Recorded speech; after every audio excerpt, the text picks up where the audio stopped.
Hello guys, my name is Amit Pandey और mathematics faculty and you are watching maths की।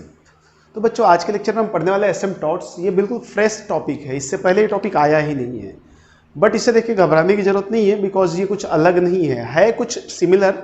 जैसे हम टेंजेंट में पढ़े हैं कुछ वैसा ही है, और इवन दो उससे और ईजी है। बट चूंकि पहली बार फेस कर रहे हैं तो हो सकता है डिफिकल्टीज आपको हो सकती है। बट अभी ये नाम से हो सकता है डिफिकल्ट लगे, बट जब हम इसका डेरिवेशन कर लेंगे तो ये बहुत ही ईजी लगेगा। और क्वेश्चंस बहुत सीधे सीधे होते हैं यहाँ से। ठीक है, तो सबसे पहले हम बात कर लेते हैं एसिम्पटोट्स की। एसिम्पटोट्स ऑफ हाइपरबोला। चूंकि हाइपरबोला चैप्टर में है हम, तो हाइपरबोला के लिए एसिम्पटोट्स की बात कर रहे हैं। इससे पहले किसी भी कोनिक्स के लिए एसिम्पटोट्स नहीं हुए थे, होते नहीं है। ठीक है, इसलिए नहीं हुए थे, ऐसा कुछ नहीं, इसमें होते हैं इसलिए एसिम्पटोट्स आया है। तो देखो एसिम्पटोट्स क्या होता है। Asymptotes is nothing but it is a line. ये क्या होती है, अपने आप में कुछ लाइंस होती हैं, लाइंस होती हैं। और ये लाइन हो सकती है, लाइन और लाइंस मतलब एक हो सकती है, एक से ज़्यादा भी हो सकती है। तो ये कुछ स्पेशल लाइंस होती हैं। स्पेशल लाइंस कैसे होती हैं कि इस लाइन का डिस्टेंस यदि मैं कर्व से इन्फिनिटी पे निकालूं, समझना ध्यान से कि इन लाइंस का डिस्टेंस मैं कर्व से एट इन्फिनिटी मतलब इन्फिनिटी पे निकालूं तो जीरो आएगा। ठीक है ना। मैं डेफिनेशन इसका लिख देता हूं कि एसिम्पटोट्स, देखो अभी मैं बना के भी दिखाऊंगा। Asymptotes are special line slash lines. Line slash lines मतलब एक भी लाइन हो सकती है, एक से ज्यादा भी लाइन हो सकती है। Whose distance with the curve at infinity tends to zero। ये तो डेफिनेशन होता है, डेफिनेशन से बहुत कुछ समझ में नहीं आएगा, बट जो भी समझ में आ रहा है मतलब इन्फिनिटी पे जाके हम दोनों के बीच का डिस्टेंस मेजर करेंगे तो जीरो को टेंड करेगा, इक्वल टू जीरो नहीं है, टेंड्स टू जीरो है। मतलब अप्रोच करेगा जीरो को, मतलब वहां पे टच कर रही होगी। इसका मतलब पॉइंट ऑफ टेंजेंसी वहां पे आएगा। मैं ऐसे भी बोल सकता हूं, और it is a tangent for which point of tangency is at infinity. ठीक है, ये एक टेंजेंट है और इसका पॉइंट ऑफ टेंजेंसी कहाँ होता है, इन्फिनिटी पे होता है। तो ये एसिम्पटोट्स होती है, मतलब स्पेशल टाइप ऑफ टेंजेंट्स हैं, कुछ अलग नहीं है, टेंजेंट ही तो है। बट फर्क क्या हो गया कि जो हमारी पॉइंट ऑफ टेंजेंसी है वो कहाँ पहुंच गई, इन्फिनिटी पे पहुंच गई। ठीक है ना, बात समझना, क्योंकि पूरा डेरिवेशन इसी पे बेस्ड होगा, इन्फिनिटी पे पहुंच गया। तो थोड़ा सा इसका डायग्राम मैं आपको बना के दिखाता हूँ, पूरा डायग्राम बनाता हूँ, थोड़ा क्या बनाऊंगा पूरा बनाता हूँ। देखो ये रहा हमारा हाइपरबोला, आपको समझाने की कोशिश करता हूं बस। ये हमारी एक्सिस रही, ये ट्रांसवर्स एक्सिस है, ये कॉन्जुगेट एक्सिस है। अब देखो क्या होता है, यदि मैं इसको यहां से एक लाइन खींचूं ऐसे, और एक लाइन मैं यहां से खींचूं ऐसे, और ये हाइपरबोला हमारा ऐसे कुछ गया होगा आगे की तरफ। तो देखो ये लाइन कहां टच कर रही है, ये जो लाइंस मैंने खींची है ये कहां टच कर रही है, ये लाइंस, ये और ये सेंटर हो गया हमारा। ये कहां टच कर रही हैं, इनफाइनाइट पे टच कर रही है। मतलब क्या हुआ, नहीं टच कर रही है, इन्फिनिटी पे हो सकता है टच करेंगी। तो दिस टू लाइंस आर एसिम्पटोट्स। ये क्या है, एसिम्पटोट्स है। मान लिया इस लाइन का इक्वेशन क्या है, y equal to mx plus C है। ठीक है, क्योंकि अभी देखो अभी सेंटर से हमने पास करा दिया है, जरूरी नहीं सेंटर से ही पास करेगी, नहीं तो सेंटर से पास करती तो सेंटर से पास होने वाली लाइन का इक्वेशन क्या मानते हैं अपन, y इक्वल टू mx, क्योंकि उसमें y इंटरसेप्ट क्या होता है, जीरो होता है। बट अभी मैं एक जनरल लाइन के इक्वेशन ले रहा हूँ, y equal to mx plus C, और हमारे पास हाइपरबोला पहले से है x square upon A square minus Y square upon B square equal to 1। ठीक है ना, ये हमारे पास पहले से है। तो आप ये बात समझ रहे होंगे। अब मैं क्या कर रहा हूँ, डेरिवेशन कर रहा हूँ किसका, एसिम्पटोट्स का, एसिम्पटोट्स को निकालने की कोशिश कर रहा हूँ। तो देखो मैं क्या करता हूं, इन दोनों को सॉल्व करता हूं। इसको मैं इक्वेशन नंबर 1 बोल रहा हूं, और जो लाइन हमने कंसीडर किया इक्वेशन नंबर 2 बोल रहा हूं। इक्वेशन 1 एंड 2 को सॉल्व करता हूं। मैंने नाउ सॉल्व इक्वेशन 1 एंड 2। देखना क्या क्या हो रहा है इसमें, कुछ चीजें नहीं आएंगी आपकी, बट आप ध्यान से देखते रहे इसमें। तो मैं क्या करता हूं, y की जगह इसमें mx प्लस सी रख देता हूं। ठीक है, वो तरीका आपको पता है, बेसिक तरीका है कैसे भी दो इक्वेशंस को कैसे सॉल्व करते हैं, ये आपको पता होगा। और नहीं होगा तो मतलब इससे बड़ी बेइज्जती तो कभी हो ही नहीं सकती। तो हम सॉल्व कर रहे हैं, तो क्या किया, एक्स स्क्वायर अपॉन ए स्क्वायर माइनस वाई की जगह क्या रख दिया, m x plus c whole square upon B square, that will be 1।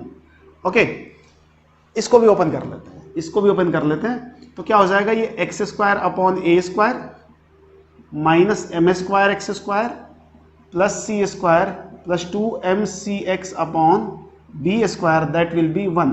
ठीक है, चाहे तो क्रॉस मल्टीप्लाई कर लें, तो this will be b square x square minus a square m square x square, ये सब आपको आता है, मैं ये मान के चलता हूं, minus of a square c square minus of 2a square m c x, and नीचे क्या आया, ए स्क्वायर बी स्क्वायर, नीचे क्या आया, ए स्क्वायर बी स्क्वायर, इसको क्रॉस मल्टीप्लाई करके इधर भेज दिया, ए स्क्वायर बी स्क्वायर।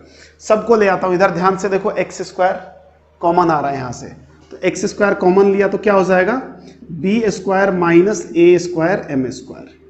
एक्स वाला टर्म यहां पे लिखा है minus 2a square m c x, और ये सबको एक साथ लाता हूं तो ये भी माइनस का हो जाएगा, तो minus of a square common लूंगा तो क्या हो जाएगा, c square plus b square और b square plus c square equal to 0।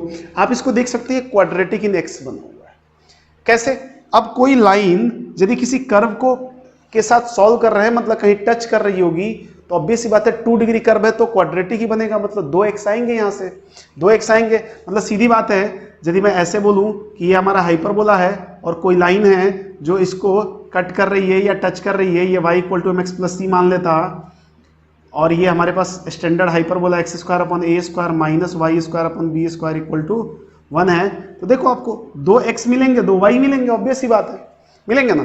तो वैसे ही ये क्वाड्रेटिक इन x आ गया, this is quadratic in x।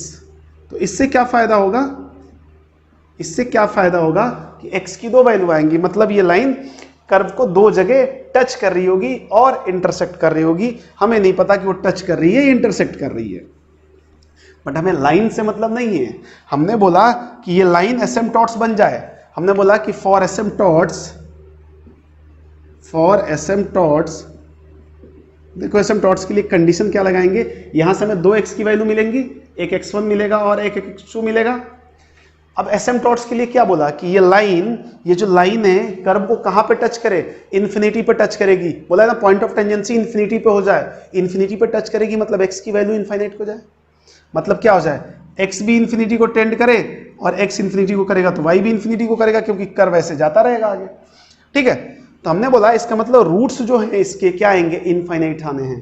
Roots क्या होंगे, इनफाइनाइट्स आने हैं। फॉर एसिम्पटोट्स x भी इनफाइनाइट को जाएगा और y भी इनफाइनाइट को जाएगा, मतलब रूट्स कहां पे टेंड करेंगे, इन्फिनिटी को। अब ये एक स्पेशल केस होता है क्वाड्रेटिक में कि जब रूट्स इन्फिनिटी होते हैं, तो मैं उस कंडीशन को भी लिख देता हूं कि for any quadratic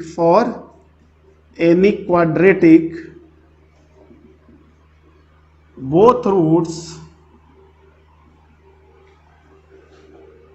tends to infinity if, देखो कंडीशन क्या होता है, ये मैं एनी क्वाड्रेटिक मतलब स्टैंडर्ड क्वाड्रेटिक की बात कर रहा हूं, a x square plus b x plus c equal to 0 के लिए क्या होता है, a equal to 0 and b equal to 0 and c is not equal to 0, ये कंडीशन होता है। तो यहां भी अप्लाई कर देते हैं इस कंडीशन को। यहां पे ए का काम ये कर रहा है, बी का काम यहां है कुछ, बी क्या होता है, एक्स का कोफिशिएंट होता है और सी एब्सोल्यूट टर्म होता है। तो मैं इस कंडीशन को लिख देता हूं यहां पे, ए हमारे पास क्या है, b square minus a square m square equal to 0 and this minus of 2a square m c equal to 0 and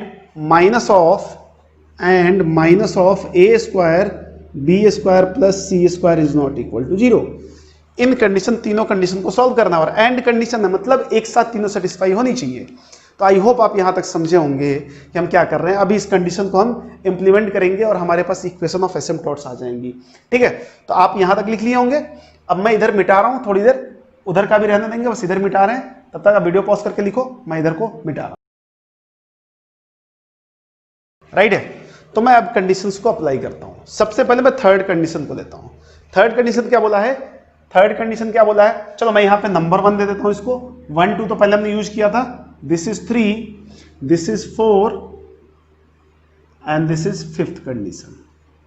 ठीक है ना, हम फ्रॉम फिफ्थ बात करते हैं, ठीक है ना, फ्रॉम इक्वेशन नंबर 5 की बात करते हैं। इक्वेशन नंबर 5 क्या बोल रहा है कि minus of a square into b square plus c square is not equal to zero, मतलब ये जीरो नहीं होना चाहिए। अब बात को समझो, ये स्क्वायर में है, स्क्वायर का नंबर मतलब कोई भी नंबर का स्क्वायर हो रहा है तो मिनिमम जीरो हो सकता है, तो क्या बोला ये जीरो नहीं होगा, इसका मतलब अच्छा जीरो होता है किस केस में, यदि जीरो किस केस में होता है, या तो ये जीरो हो जाए या ये जीरो हो जाए, तो जीरो नहीं होना मतलब या तो ये जीरो ना हो या तो ये जीरो ना हो। समझ में आ रहा है? तो मैंने क्या बोल दिया, इसका मतलब ये हुआ कि a square is not equal to zero और b square plus c square is not equal to zero, कोई भी एक जीरो ना हो तो भी चल जाएगा। बात समझना, जैसे जीरो होने की कंडीशन लगाते हैं वैसे ही नॉट इक्वल टू जीरो की कंडीशन लगाते हैं। अब ये जीरो ना हो, अभी थोड़ी देर के लिए रुक जाओ, ये जीरो ना हो मतलब ये देखो, ये भी स्क्वायर वाला टर्म ये भी स्क्वायर वाला टर्म दोनों ऐड होकर जीरो ना हो, दोनों जीरो ना हो, इसका मतलब क्या होना चाहिए, जीरो कब होंगे, मैं इसकी बात करूं कि ये B square plus c square zero कब होगा, जब बी भी जीरो हो जाए और सी भी जीरो हो जाए। लेकिन जीरो कब नहीं होगा, जब कोई भी एक जीरो ना हो। समझना बात को, ये जीरो कब होगा, जब ये दोनों जीरो हो, क्योंकि स्क्वायर वाले टर्म है। अब मैं बोलूं जीरो कब ना हो, कोई एक जीरो ना हो तो नहीं हो जाएगा, दूसरा भले हो भी जाए, तो मैं उसी को लिख रहा हूं यहां पे, इस कंडीशन को और थोड़ा फॉरवर्ड कर रहा हूं। इसका मतलब मैं क्या लिख सकता हूं यहां पे कि b is not equal to zero and c equal to zero. तो भी देखो बी स्क्वायर ये जीरो नहीं है तो बी स्क्वायर जीरो नहीं होगा, तो जीरो नहीं होगा प्लस जीरो एनीथिंग कुछ तो भी आएगा, और क्या बोल दो b जीरो हो जाए and c is not equal to zero, ऐसा कुछ भी हो जाए, ऐसा कुछ भी हो जाए तो चलेगा। तो यहां से हमने ये कंक्लूजन निकाला। अब इक्वेशन नंबर 4 लेते हैं, फ्रॉम इक्वेशन 4। अच्छा, इसका मतलब क्या होगा कि a जीरो नहीं होना चाहिए, ठीक है, और ये कंडीशन चल रहा है, मतलब ये दोनों कंडीशन उसी में का है। अब फोर्थ कंडीशन क्या बोल रहा है, minus of 2a square m c equal to zero, means 2a square m c equal to zero. m तो गिवन होगा हमारे पास कुछ, तो ये तो कोई नंबर होगा, ये तो कोई नंबर होगा। अब इसको जीरो होने के लिए क्या क्या कंडीशन हो सकती है, या तो a जीरो हो जाए, लिख देता हूं पूरा, या तो m जीरो हो जाए और c जीरो हो जाए, तीनों में से कोई जीरो हो जाए, चलेगा। बट a को क्या बोला, जीरो नहीं होना चाहिए, तो ये तो जीरो नहीं हो सकता, m हमारे पास तो कुछ तो गिवन होगा, तो इसका मतलब c डेफिनेटली जीरो हो गया, c जीरो हो गया, तो हमारे पास एक कंडीशन आ गई कि c जीरो होगा, ठीक है, c जीरो होगा। तो ये c जीरो, इन दोनों कंडीशन को हमने इंप्लीमेंट करके कर लिया। जब c जीरो होगा तो b is not equal to zero होगा, जब c जीरो होगा तो इस कंडीशन को देखो तो b जीरो नहीं होगा, इसका मतलब हमारे पास ये भी कंडीशन आ गई कि b is not equal to zero, and पहले से पता है कि a is not equal to zero, ये भी नहीं होगा, तो पहले से पता है a is not equal to zero. तो हमने a b c में तीन कंडीशंस बना लिए कि यहाँ पे a जीरो नहीं है, b जीरो नहीं है, c जीरो है। अब मैंने बोला कि from equation number 3, from equation number 3 क्या हो जाएगा, b square minus a square m square equal to zero. तो क्या हो जाएगा, इसको उधर भेज दिया तो a square m square equal to b square and that will be m square equal to b square upon A square, और m की वैल्यू क्या दे सकते हैं आप यहां से, प्लस माइनस बी बाई ए। देखो ध्यान से, मतलब जो लाइन हमने माना था y equal to m x plus c, उसके लिए हमने m निकाल दिया, b और a। वैसे भी आप बोल सकते हो a जीरो नहीं हो सकता है, क्योंकि a ये जो आया है ये क्या हाइपरबोला से मिला है, और यहां तो जीरो नहीं होता है ना, a तो कुछ तो भी नंबर होगा ना, वर्टेक्स के कोऑर्डिनेट्स आते हैं उससे। तो हमने बोला स्लोप आ गया b और a के फॉर्म में, ये b होता है हाइपरबोला के लिए, a होता है यहां से, और आपको c जीरो आ चुका है, c जीरो आ चुका है। तो अब मैं यहां पे बोल सकता हूं नाउ इक्वेशन ऑफ एसिम्पटोट्स, बता सकते हैं कैसे, हमने उस लाइन को एसिम्पटोट्स की कंडीशन अप्लाई किया है, तो वो जो लाइन हमने लिया था y equal to m x plus c, वो क्या बन जाएगा, वो क्या बन जाएगा, एसिम्पटोट्स। ये लाइन एसिम्पटोट्स बन गई, तो y equal to m x मतलब plus minus b by a, x और प्लस सी मतलब जीरो, ठीक है। तो ये हमारा आंसर है। मैं थोड़ा सा इसको और रीअरेंज कर लूं, यदि रीअरेंज कर लेता हूं तो ध्यान से देखो क्या आएगा। अच्छा एक काम करो, रीअरेंजमेंट अभी बाद में करते हैं, आप यहां तक समझ लो पहले, ठीक है। तो क्या आ गया, y equal to plus minus b by a into x, ठीक है। ये क्या हो गया, इक्वेशंस ऑफ, देखो दो इक्वेशंस हैं, एक बार प्लस लोगे तो पहला इक्वेशन मिलेगा, माइनस लोगे तो दूसरा मिलेगा। ये क्या है, एसिम्पटोट्स है, किसके लिए है ये एसिम्पटोट्स? हाइपरबोला के लिए है, किसी भी कर्व के लिए नहीं है। हाँ ये जरूर है, किसी भी कर्व के लिए कंडीशन यही लगेगा, बट यहां पे हमने हाइपरबोला के साथ सॉल्व किया है। यदि आपको किसी और कर्व के साथ एसिम्पटोट्स निकालना है तो आप उसके साथ सॉल्व करोगे और बाद में कंडीशन यही अप्लाई करोगे। तो आई होप यहां तक समझे होगे। और इसके बाद ही मजेदार वाली बात है, इसके जस्ट बाद ही। तो अभी क्या करोगे, पहले आप वीडियो पॉज करके इसको नोट डाउन करोगे, मैं मिटा रहा हूं, देन हम इसके बाद देखते हैं क्या होता है।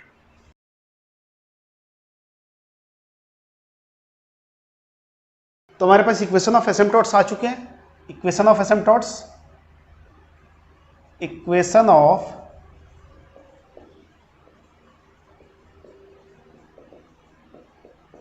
एसिम्पटोट्स हमारे पास क्या आया है, y इक्वल टू, ध्यान से देखें, plus minus of b by a into x. Rearrange करते हैं इसको, रीअरेंज करते हैं। देखो अभी मजा आ जाएगा रीअरेंज करने के बाद। क्या करता हूं मैं, इस b को नीचे भेजता हूं, तो क्या हो जाएगा, y upon b equal to plus minus x by A. Right है, ये दोनों इक्वेशन है, ये कंबाइंड इक्वेशन ऑफ एसिम्पटोट्स है। सॉरी, दोनों इक्वेशन एक साथ ली हुई है। अभी क्या किया मैंने, एक को उधर भेजा, एक को उधर भेजा, ठीक है ना। एसिम्पटोट्स 1 के लिए मैं बात कर रहा हूं, तो प्लस वाला उधर जाएगा तो क्या हो जाएगा, माइनस का हो जाएगा, तो minus of x by a plus y by b equal to 0 हो जाएगा। और मैं इसमें से माइनस कॉमन ले लूं, माइनस कॉमन ले लेता हूं, तो this is x by a minus of y by b equal to 0। ये हमारा एसिम्पटोट नंबर 1 हो गया। ध्यान से देखिए, इक्वेशन नंबर अब 1 बोल दिया इसको। एंड जब माइनस वाला भेजेंगे तो इधर प्लस हो जाएगा, तो a2 यदि मैं बोलूं तो वो क्या हो जाएगा, x by a plus y by b equal to 0। बहुत आसान है याद करना इसको। ये क्या है, अपने आप में स्ट्रेट लाइन ही तो है एक एक, और दोनों स्ट्रेट लाइन का कंबाइंड इक्वेशन क्या होता है, यदि मैं यहां पे बोलूं कि कंबाइंड इक्वेशन ऑफ एसिम्पटोट्स, तो बता सकते हैं आप क्या करते हैं, दोनों लाइन को मल्टीप्लाई कर देते हैं। आरएचएस 0 होना चाहिए बस, तो आरएचएस 0 तो है, मल्टीप्लाई कर दो, तो this is a minus b into a plus b, हो क्या हो जाएगा, a square minus b square. It means x square upon A square minus Y square upon B square equal to 0। This is combined equation of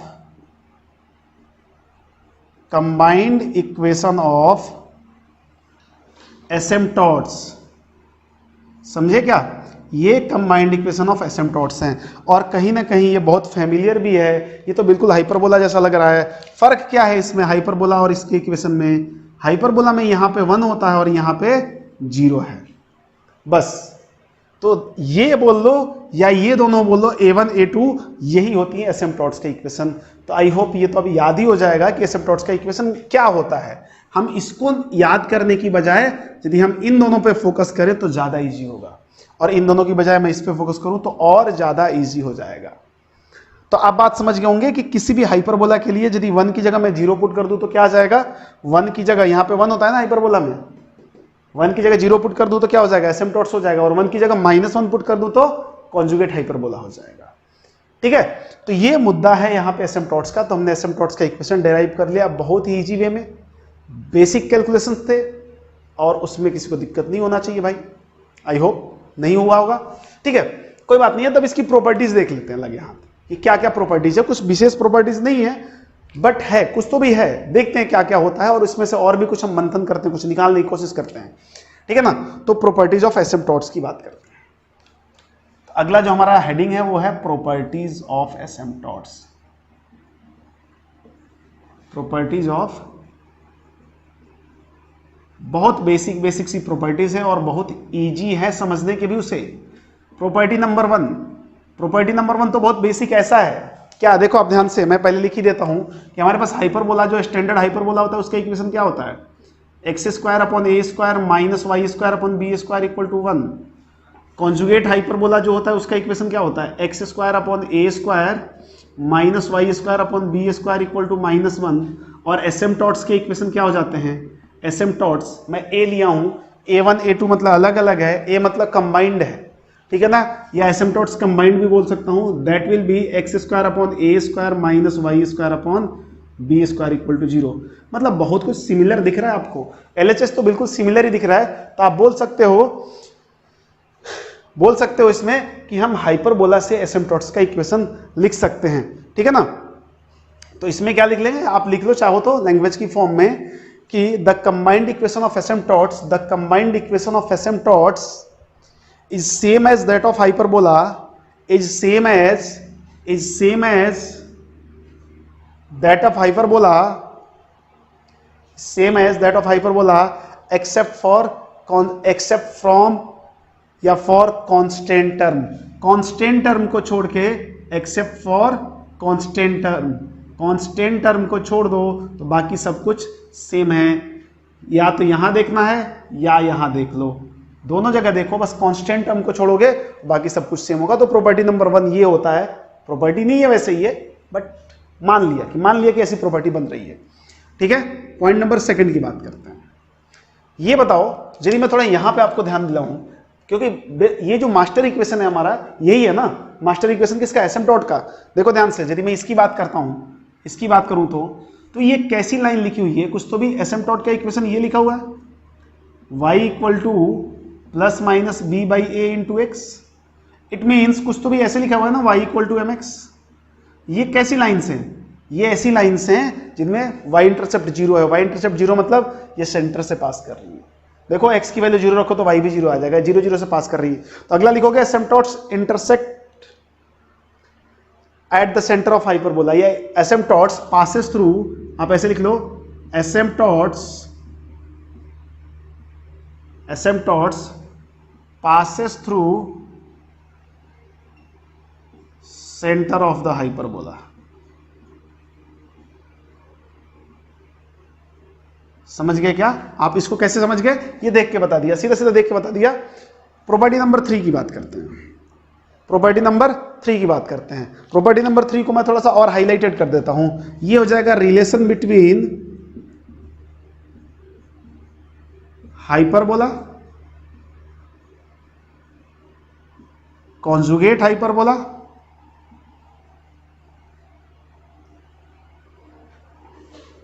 and asymptotes. देखो क्या है, ये रहा हमारा हाइपरबोला, ये रहा कॉन्जुगेट हाइपरबोला और ये रहा एसिम्पटोट्स। होता क्या है, ये देखो, ये थोड़ा सा अलग है, ये पहले का कुछ दिया हुआ है, मैं इधर लिखूंगा। ठीक है, होता क्या है कि यदि मैं हाइपरबोला और कॉन्जुगेट हाइपरबोला को ऐड कर दूं तो ये 2 टाइम्स एसिम्पटोट्स आ जाता है। करके देखते हैं, हाइपरबोला कॉन्जुगेट हाइपरबोला को ऐड किया, ऐड करेंगे तो क्या होगा, दिस RHS से LHS से ऐड होगा, तो दिस प्लस दिस, ये दोनों तो सेम लिखा हुआ है। देखो ध्यान से, मैं क्या बोला, हाइपरबोला और कॉन्जुगेट हाइपरबोला को ऐड करना है। तो कभी भी किसी भी इक्वेशन में एडिशन कैसे होता है, LHS को LHS के साथ ऐड करते हैं, RHS को RHS के साथ। तो ये तो LHS वाले में 2 टर्म सेम लिखे हुए हैं, तो दिस इज, यदि मैं इसको LHS बोलूं, यहाँ पे LHS सॉल्व करूं, LHS सॉल्व कर रहा हूं, तो यहाँ पे क्या हो जाएगा, 2 टाइम्स एक्स स्क्वायर अपॉन ए square minus Y square upon B square, और उधर क्या हो जाएगा 1 माइनस 1, दैट विल बी 0। तो ये क्या हो गया, 2 टाइम्स, देखो ध्यान से, 2 टाइम्स किसका इक्वेशन लिखा हुआ है, एसिम्पटोट्स का इक्वेशन लिखा हुआ है। ठीक है, तो ऐड करने के बाद ये क्या आ गया, 2 टाइम्स ऑफ एसिम्पटोट्स का इक्वेशन आ गया। तो ये बोल रहा है कि कभी भी हाइपरबोला, कॉन्जुगेट हाइपरबोला और एसिम्पटोट्स में हमें कोई रिलेशन एस्टेब्लिश करना है तो ये रिलेशन होता है, और ये याद होना चाहिए, क्योंकि ये याद होगा ना तो क्वेश्चन बहुत आसानी से बनेगा। ठीक है, कभी क्या होगा कि आपको हाइपरबोला दे देगा, कॉन्जुगेट हाइपरबोला दे देगा, एसिम्पटोट्स पूछ देगा, 3 में से कोई भी 2 देके तीसरा नोन बना देगा और पूछ लेगा, तो ये आता है तो कर पाओगे। तो 3 प्रॉपर्टी हो गई। तो अभी तो जगह भी नहीं है, तो आप इसको लिखो अच्छे से समझते हुए, और समझना कुछ नहीं यार, बहुत ईजी है। ठीक है, वैसे नया टॉपिक है बट बहुत मजेदार है, तो आप इसको लिखो, मैं मिटा रहा हूं।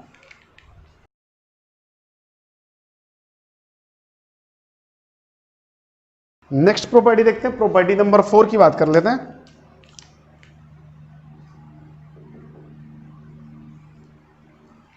बोल रहा है कि equation of asymptotes of hyperbola and conjugate hyperbola are same. क्या बोल रहा है, इक्वेशन ऑफ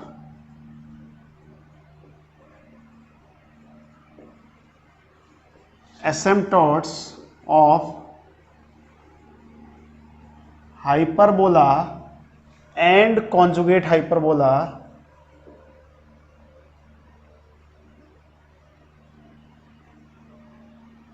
आर सेम। अच्छा, मैं इक्वेशन हटा भी दूं तो मैं बोलूं asymptotes of hyperbola and conjugate hyperbola are same.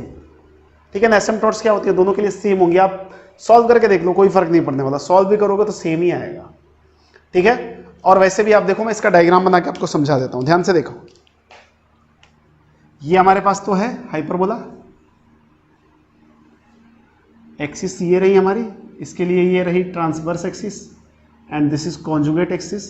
यदि मैं एसिम्पटॉट्स बनाऊं तो कुछ तो भी एसिम्पटॉट्स ऐसी जा रही होंगी, ठीक है, ऐसी ही बनी है, इन्फिनिटी पे टच कर रही होंगी, और एक एसिम्पटॉट्स इधर से आ रही होगी, ठीक है, ध्यान से देखो, राइट है। अब मैं क्या करता हूं कि कॉन्जुगेट हाइपरबोला बनाता हूं। ये तो हाइपरबोला है हमारा, कॉन्जुगेट हाइपरबोला भी क्या होता है, कुछ ऐसा ही बनता है। देखो रेड वाला कॉन्जुगेट हाइपरबोला है, तो दोनों के लिए एसिम्पटॉट सेम होती है। कॉन्जुगेट हाइपरबोला के लिए एक्सिस चेंज हो जाता है, अलग बात है, बट दोनों ही हाइपरबोला के लिए जो हमारे एसिम्पटॉट्स हैं वो सेम रहती है। तो ये प्रॉपर्टी बोल रहा है, ये सेंटर है हमारा, बात खत्म है। ये प्रॉपर्टी आप चाहे तो इसके लिए भी प्रूव कर सकते हैं, आपको इसका इक्वेशन पता है, x square upon A square minus Y square upon B square equal to -1। इसका इक्वेशन भी आपको पता है, x square upon A square minus Y square upon B square equal to 1। दोनों से आप, इसका तो मैंने निकाल के दिखा दिया, इससे आप प्रूफ कर लें, कोई फर्क नहीं पड़ने वाला। अगली प्रॉपर्टी क्या बोलती है इसकी, प्रॉपर्टी नंबर 5। प्रॉपर्टी नंबर 5 की बात करेंगे। प्रॉपर्टी नंबर 5 बोल रहा है कि transverse axis and conjugate axis are act as angular bisector of these asymptotes, ठीक है ना। मैं बोल रहा हूं ट्रांसवर्स एक्सिस, टी ए लिखा हूं, transverse axis and conjugate axis act as angular bisectors of asymptotes।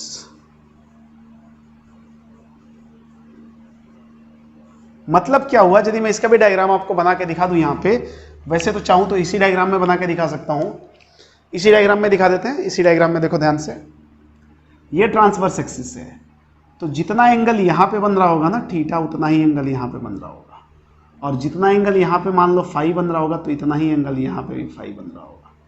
मतलब ट्रांसवर्स एक्सिस क्या कर रही है, इन दोनों एंगल्स को, इस एंगल्स को, ये बड़े वाले एंगल को देखो बाइसेक्ट कर रही है, दो पार्ट में डिवाइड कर रही है, और ये जो हमारा कॉन्जुगेट एक्सिस है, ये भी इस वाले एंगल को दो पार्ट में डिवाइड कर रही है। ये बात बोल रहा है, ठीक है, कि एंगुलर बाइसेक्टर का काम करेंगे। वैसे कैसे पता चलेगा, आप स्लोप से देख सकते हो, ठीक है। इसके लिए स्लोप क्या था, b बाई ए था, और इसके लिए स्लोप क्या था, माइनस ऑफ b बाई ए। मुझे नहीं पता कि एग्जैक्ट यही था, मतलब एक b बाई ए तो दूसरा माइनस b बाई ए। समझ रहे हैं बात को। तो ये इसकी एक प्रॉपर्टी है। इन सब के प्रूफ्स हैं, ऐसा कुछ नहीं है कि प्रूफ्स नहीं है, बट ऐसी कोई जरूरत नहीं है, देख के भी बहुत कुछ इसमें विजुअलाइज किया जा सकता है। तो प्रॉपर्टी नंबर 5 भी कंप्लीट हो गई। अब प्रॉपर्टी नंबर 6 देखते हैं। प्रॉपर्टी नंबर 6 ये कहीं ना कहीं थोड़ी अच्छी प्रॉपर्टी है। प्रॉपर्टी नंबर 6 क्या बोलता है, बोलता है कि हमने मान लिया कि ये एंगल थीटा है। मैंने क्या बोला कि if angle between asymptote any one of the asymptote and transverse axis is theta, ठीक है ना। मैंने बोला कि angle between one of the asymptote and transverse axis is theta। यदि ऐसा है, और इस एसिम्पटॉट का इक्वेशन क्या है, y equal to plus minus, चलो दोनों को ही ले लेता हूं, ये है। अब बोल रहा है ट्रांसवर्स एक्सिस के साथ थीटा एंगल बना रही है, ट्रांसवर्स एक्सिस के साथ थीटा एंगल, ये जो मैंने लिया है वही बात कर रहे हैं। और ये transverse axis usually x axis होती है स्टैंडर्ड हाइपरबोला के लिए। तो ये जो थीटा होगा, इसके कॉरस्पॉन्डिंग जो टेन थीटा आएगा, ध्यान से समझना मेरी बात को, ये तो एक्स एक्सिस है, ये थीटा जो है इसके कॉरस्पॉन्डिंग जो टेन थीटा आएगा वो इस लाइन का स्लोप ही तो बताएगा। टेन थीटा क्या होता है, जो थीटा एक्स एक्सिस के साथ एंटी क्लॉकवाइज डायरेक्शन में जो एंगल बनता है उसका टेन क्या हो जाता है, स्लोप हो जाता है। तो मैं क्या बोला, इसका स्लोप क्या है, ऐसा कुछ है, तो मैंने बोला यहां से टेन थीटा क्या हो जाएगा, प्लस माइनस बी बाई ए, होगा कि नहीं। तो यहां से हमें एक और बात पता चल गई, प्लस माइनस हटाने के लिए मैंने क्या किया कि टेन स्क्वायर थीटा ले लिया, that will be b square upon A square. ध्यान से देखो, इसका कोई यूज नहीं है, अभी इसको हम यूज कर रहे हैं, आगे करने वाले हैं। ये बात समझ में आई कि कोई भी लाइन एक्स एक्सिस के साथ जितना एंगल बनाती है उसका जो टेन होता है वो क्या बताता है, स्लोप ऑफ दैट लाइन। तो वही तो मैंने बोला कि यदि ये लाइन थीटा एंगल बना रही है तो टेन थीटा स्लोप हो जाएगा। अब हमें पता है, वी नो इसेंट्रिसिटी का फॉर्मूला ई स्क्वायर, हाइपरबोला के लिए e square equal to 1 plus b square by a square, and b square by a square equal to tan square theta, tan square theta. तो ये क्या हो जाएगा, 1 plus tan square theta, and 1 plus tan square theta that will be sec square theta. तो e की value क्या हो जाएगा, सेक थीटा हो जाएगा। मतलब यदि आपको एंगल दे दिया जाए, देखो कैसे घुमा देगा क्वेश्चन में, आपको पता भी नहीं चलेगा कि यदि किसी एसिम्पटोट और ट्रांसवर्स एक्सिस के बीच में थीटा एंगल बन रहा है तो जो सेक थीटा होगा वो इसेंट्रिसिटी के बराबर होगा। ये बहुत इंपॉर्टेंट है, वैसे बहुत कम पूछा गया है बट इंपॉर्टेंट बहुत है, क्योंकि क्या है, आपको ध्यान ही नहीं आएगा कि ऐसा कुछ होता है। तो ये इसलिए इंपॉर्टेंट हो जाता है कि आपको एंगल दे देगा, बोल देगा कि 30 डिग्री, ये एंगल 30 डिग्री दे दिया कि angle between transverse axis and asymptote is 30 degree, और कुछ और कहानी पूछ दिया, आपको ई जरूरत पड़ गई निकालने की, बाकी कुछ क्लू नहीं लग रहा है, तो यही काम आएगा, सेक थीटा इक्वल टू ई। तो यही टोटल प्रॉपर्टी 6 प्रॉपर्टी थी, ये प्रॉपर्टी नंबर 6 है एसिम्पटोट्स की, और कहीं ना कहीं एसिम्पटोट्स खत्म होता है, इतना ही था एसिम्पटोट्स में, कुछ भी नहीं था। तो मेरे हिसाब से यार कुछ टफ नहीं है, तो मेरा हिसाब है, आपके हिसाब से भी टफ नहीं होगा यदि आप कंटिन्यूसली जो बताया गया वही कर रहे होगे। बहुत लोग क्या होता है, वीडियो खोल के बैठ जाते हैं, चुपचाप देखते रहते हैं, वैसे कुछ नहीं होता यार, ठीक है ना, वैसे कुछ नहीं होता। वो थोड़ी देर के लिए आपको अच्छा लगेगा, थोड़ी देर के लिए समझ में आएगा कि याद हो गया, बट लंबे टाइम के लिए नहीं रहता। आप बिल्कुल जब भी पढ़ने बैठे लर्निंग मोड होना चाहिए आपका। आप सारे काम निपटा लें, आराम से चेयर पकड़ें, टेबल पकड़ें, अपना जो भी जरूरी नहीं है चेयर टेबल पे ही पढ़ें, आप बेड पे जिसको जैसे अच्छा लगता है वैसे पढ़ें, लेकिन पढ़ें। एक बार बैठ गए तो आपका एक टारगेट डिसाइडेड होना चाहिए कि ये टारगेट अचीव करने के बाद ही मैं उठूंगा, ठीक है। तो अब जो भी है, आई होप आप मेहनत कर रहे होंगे, तो आप इसको लिखेंगे, मैं मिटा रहा हूं। तो अभी एक आध क्वेश्चन लेते हैं, ज्यादा क्वेश्चन नहीं लेंगे, 2 क्वेश्चन लेंगे इस लेक्चर में, क्योंकि लेक्चर बहुत लंबा ना हो जाए। बाकी अगला लेक्चर अभी हमारे पास है special type of hyperbola, rectangular hyperbola, वो लास्ट टॉपिक होगा इसमें। तो सबसे पहले अपन 2 क्वेश्चन लेते हैं, एटलीस्ट 2 क्वेश्चन अभी इस लेक्चर में हो जाएगा। तो पहला क्वेश्चन क्या होगा, आप लिखें पहला क्वेश्चन कि so that rectangle formed by the tangents, लिखें सो दैट, क्वेश्चन नंबर 1 है, एग्जाम्पल नंबर 1, जो भी आपको लिखना है एग्जाम्पल नंबर 1 लिखें या क्वेश्चन नंबर 1 लिखें। So that rectangle formed by the tangents, rectangle formed by the tangents at the vertex of hyperbola, at the vertex of hyperbola and conjugate hyperbola, at the vertex of hyperbola and conjugate hyperbola, comma asymptotes act as its diagonals, asymptotes act as its diagonals। समझे क्या बोल रहा है कि हमें क्या proof करना है कि यदि मैं हाइपरबोला और कॉन्जुगेट हाइपरबोला के वर्टेक्स से को मिला के, वर्टेक्स पे टेंजेंट को मिला के एक रेक्टेंगल बनाता हूं, तो जो डायगोनल्स होंगे वो क्या होंगे, एसिम्पटोट्स होंगे। देखो ध्यान से, होता है क्या, हमारे पास पता है कि हमारे पास जो इक्वेशन ऑफ हाइपरबोला होता है वो क्या होता है, एक्स स्क्वायर अपॉन ए स्क्वायर, वैसे इसकी कोई जरूरत नहीं है, minus Y square upon B square equal to 1। और कॉन्जुगेट हाइपरबोला क्या होता है, x square upon A square minus Y square upon B square equal to -1। ठीक है, मैं डायग्राम बना देता हूं इनका। ये रहा कुछ ऐसा, हमारे पास ये हाइपरबोला, और थोड़ी देर में इसका कॉन्जुगेट हाइपरबोला भी बना देंगे। दूसरे कलर से कॉन्जुगेट हाइपरबोला बनाते हैं, रेड से बना देते हैं, ठीक है। This is our conjugate hyperbola, ठीक है। रफ डायग्राम है, जरूरी नहीं कि बहुत ही स्टैंडर्ड का बन जाए, काम लायक बन जाए, ठीक ठाक है। इस पे ज्यादा फोकस नहीं करना, फोकस कंसेप्ट पे करना है। बहुत लोग होता है कि इसी में लगते हैं फोटो बनाने, बहुत शानदार शानदार, अच्छी बात है यदि बन पाता है तो, गलत नहीं है, बट उतना ही अच्छा आप कंसेप्ट बना लो तो ज्यादा अच्छा है। बोला है वर्टेक्स पे टेंजेंट। अच्छा, इसके लिए वर्टेक्स क्या होगा जी, इसके लिए तो होता है a,0 and this is -a,0, ठीक है। ये पॉइंट ए मान लेते हैं और ये मान लेते हैं ए डैश। ऐसे ये क्या होता है 0,b, इस पॉइंट को b मान लेते हैं, और ये क्या होता है 0,-b, इसको b डैश मान लेते हैं। इतना तो पता है कि ये कॉन्जुगेट हाइपरबोला के लिए कुछ ऐसी कंडीशंस होती है। अब बोला है कि वर्टेक्स पे जो टेंजेंट्स हैं, वर्टेक्स पे टेंजेंट तो बहुत सीधी सादी है, बहुत आराम से दिख जाएंगे आपको। वर्टेक्स की टेंजेंट यदि इस पे खींचूंगा तो क्या होगा,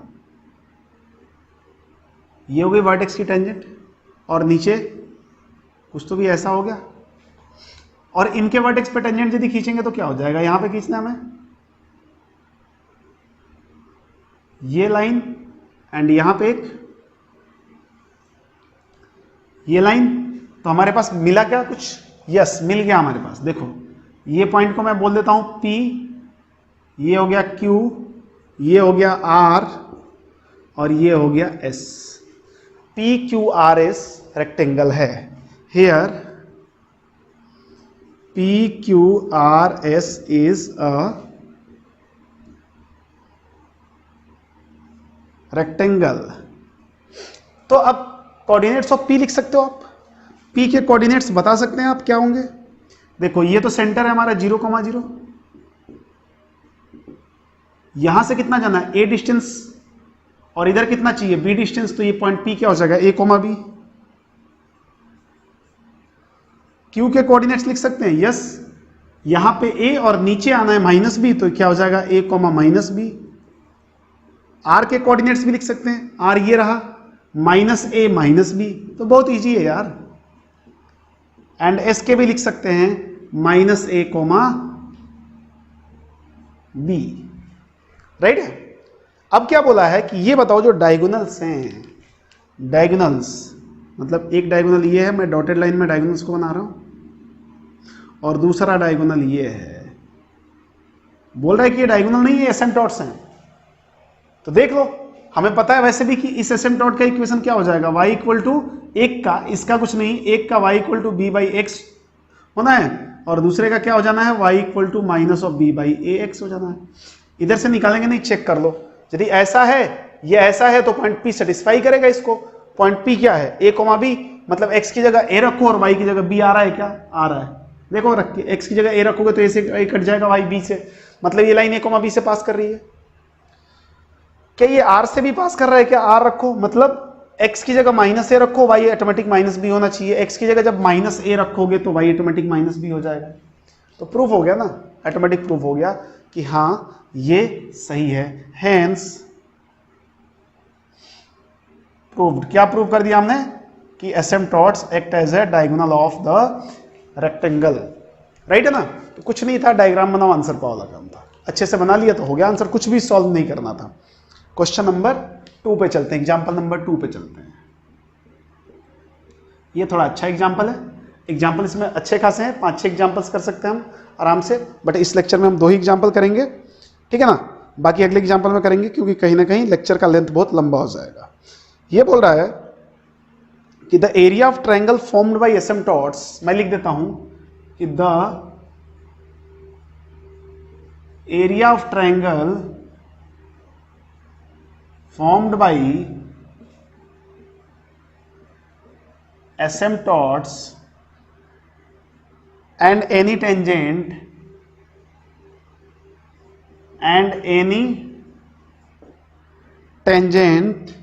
ये हमें प्रूफ करना है यार, आने दो। Any tangent is constant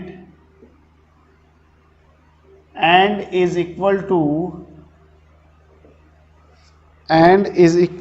AB, ठीक है। मैं रिपीट कर रहा हूं कि the area of triangle formed by asymptotes, किसके लिए एसिम्पटोट्स, हाइपरबोला के लिए, and any tangent is constant and is equal to AB, small AB। ये स्मॉल AB कहां से आया भाई, अरे हाइपरबोला का है, हाइपरबोला नहीं गिवन है यहाँ पे, हाइपरबोला क्या है यहाँ पे, स्टैंडर्ड वाला x² upon a² minus y² upon b² equal to 1। देखो ध्यान से करते हैं सॉल्यूशन इसका। सबसे पहले डायग्राम बनाएंगे, क्या बोला है हमारा, ये रहा हाइपरबोला,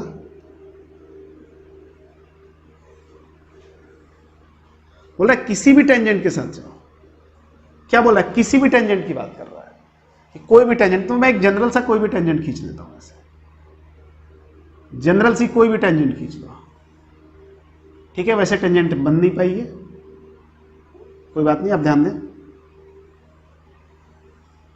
मान लिया टेंजेंट है, ये रहा पॉइंट ऑफ टेंजेंसी। कोई भी टेंजेंट खींचने के लिए क्या लेंगे, a sec theta b tan theta, point लेंगे, क्योंकि विदाउट किसी पॉइंट तो टेंजेंट खींच नहीं सकते हो। अब एसिम्पटोट्स बनाते हैं। तो पहली एसिम्पटोट्स दोनों सेंटर से पास करेंगे, थोड़ा अच्छा बन जाए, ठीक है। एक एसिम्पटोट्स यहां से पास कर रही है सेंटर से, और दूसरी एसिम्पटोट इस सेंटर से पास करेगी, ठीक है। तो क्या बोल रहा है, ये तो हमारा सेंटर ही हो गया। एक पॉइंट ऑफ इंटरसेक्शन यहां पे आया, मान लिया इसको ए मान लिया और इसको बी मान लिया। अब यही बताना है कि area of triangle ABC, area of triangle AOB equal to AB बताना है। ये प्रूफ करना है या बताना है सॉल्व करके, जो भी हो। क्वेश्चन में हो सकता है दे दे कि then find out area of triangle, और ऑप्शन में दे दे AB, A² B, AB A², none of this, तो वैसे भी क्वेश्चन में पूछ सकता है। देखो इन्फॉर्मेशन यहाँ पे बहुत कुछ गिवन नहीं है, लेकिन बहुत कुछ गिवन है। आपको इक्वेशन ऑफ एसिम्पटोट पता है? हाँ पता है। ये क्या हो जाएगा, y equal to B/A into x, ये तो पता है ना। देखते हैं, और टेंजेंट का इक्वेशन भी पता है, हमने बोला इक्वेशन ऑफ टेंजेंट। एक काम करते हैं ना, आप अभी तक ये तो लिख लिए होंगे, मैं इसको मिटा रहा हूं उस क्वेश्चन को सॉल्व करने के लिए, मैं इसको मिटा रहा हूं। तो आप वीडियो नहीं लिखे हो तो वीडियो पॉज करके लिख लें, राइट है। तो देखो मुझे एरिया निकालना है एओबी का, तो एओबी के लिए जो सॉरी एओ तो इसको ले लो, तो इसके कोऑर्डिनेट्स क्या है 0,0, तो ये तो पता है। तो मुझे ए के और बी के कोऑर्डिनेट्स पता चल जाए तो हो जाएगा एरिया निकालना। तो मेरा टारगेट ये रहे ए और बी के कोऑर्डिनेट्स निकालने हैं। तो मैं उसके लिए क्या करता हूं, इक्वेशन ऑफ टेंजेंट लिखता हूं। मैं यहां पे लिखूं, चलो यहां से फ्रेश स्टार्ट करते हैं। मैंने बोला इक्वेशन ऑफ टेंजेंट, डायरेक्ट लिख सकता हूं बट नहीं लिख रहा हूं। t इक्वल टू 0 मतलब x1 x into a sec theta upon A square. तो क्या हो जाएगा, x into a sec theta upon A square minus y into b tan theta upon B square equal to 1। ये तो होगा x1 upon A square minus y1 upon B square equal to 1। A से a cancel out, एक b से एक B cancel out. तो क्या हो जाएगा, x by a sec theta minus y by b tan theta equal to 1। इसको हमने बोल दिया इक्वेशन नंबर 1। हमें हमारे पास क्या आ गया, ये टेंजेंट आ गई। अब मैं क्या करता हूं, पॉइंट ए के लिए मैं इस टेंजेंट को इस एसिम्पटोट के साथ सॉल्व कर दूं। इस टेंजेंट को इस एसिम्पटोट्स के साथ सॉल्व करूंगा तो पॉइंट ए मिल जाएगा। और दूसरे वाली के लिए क्या करूंगा, इसके साथ सॉल्व करना पड़ेगा, y equal to minus of b by x. देखते हैं जो जो जरूरत पड़ेगा करते रहेंगे। मैंने बोला कि फॉर पॉइंट ए क्या करूं, y equal to minus b by y equal to b by a x इसमें पुट कर दूं इक्वेशन में, ठीक है। तो क्या करता हूं, ये x by a sec theta तो एज इट इज रहा, माइनस y की जगह क्या कर दिया b by a into x upon b tan theta equal to 1। मैं पॉइंट ए के कोऑर्डिनेट्स निकाल रहा हूं। तो यहां से देखो b से b cancel, x by a और x बाई ए कॉमन आ चुका है। तो x बाई ए कॉमन आ गया, तो this is sec theta minus tan theta equal to 1। तो उधर भेज दिया, तो ये क्या हो जाएगा, x इक्वल टू ए, यहां पे आया तो a upon sec theta minus tan theta. और आपको फॉर्मूला पता होगा कि 1 अपॉन सेक माइनस टेन क्या होता है, सेक प्लस टेन हो जाता है। तो this is a into sec theta plus tan theta. ये तो पॉइंट ए का x कोऑर्डिनेट आया। तो y कोऑर्डिनेट क्या होगा, y कोऑर्डिनेट क्या होगा, इसमें पुट कर देते हैं, किसमें, एसिम्पटोट में, y equal to b by a x में।